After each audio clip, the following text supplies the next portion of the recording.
আসসালামু আলাইকুম ওয়া রাহমাতুল্লাহ ওয়া বারাকাতুহু। সম্মানিত দিনী ভাই বোন, আজকে উপস্থিত হলাম আপনাদের সামনে বংশীয় গীবত। বংশীয় গীবত আবার মানে কি? বংশীয় গীবত মানে আমরা জানি মুখ দিয়ে গীবত করা হয়, আবার বংশীয় গীবত হয়। হ্যাঁ হয়। আমরা বলে থাকি ওই মোড়ল বংশ ভালো নাই, ওইখানে মেয়ের বিয়ে দিও না, সব রাগ, মাথা গরম, মেয়েকে ধরে মারবে।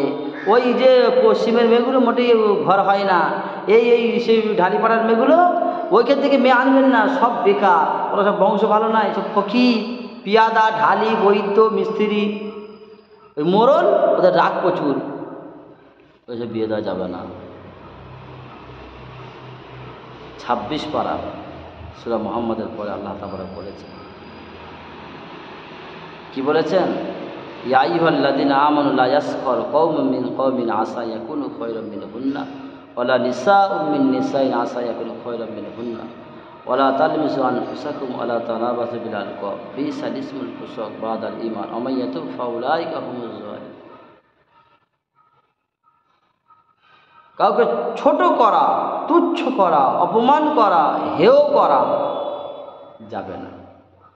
কাউকে খারাপ নাম ডাকে যাওয়া যাবে না। নাম আব্দুল জাব্বার, শুধু জাব্বার বললে হবে না, আব্দুল জাব্বার বলতে হবে। অনেকের নাম ইদ্রিস আলী, এই ইদু ইদু এরকম বলা যাবে না, কিন্তু আমরা বলে থাকি। এটা গুনাহ, সব থেকে বড় গুনাহ। যে গুনাহ কাবিরা হয় জুলুম, এই জুলুমের মধ্যে বড় গুনাহ, কিন্তু আমরা এগুলো করে থাকি। এগুলো করা যাবে না। বংশীয় গীবত বলা হয়। আল্লাহ আমাদের সবাইকে আমল করার তৌফিক দান করুন।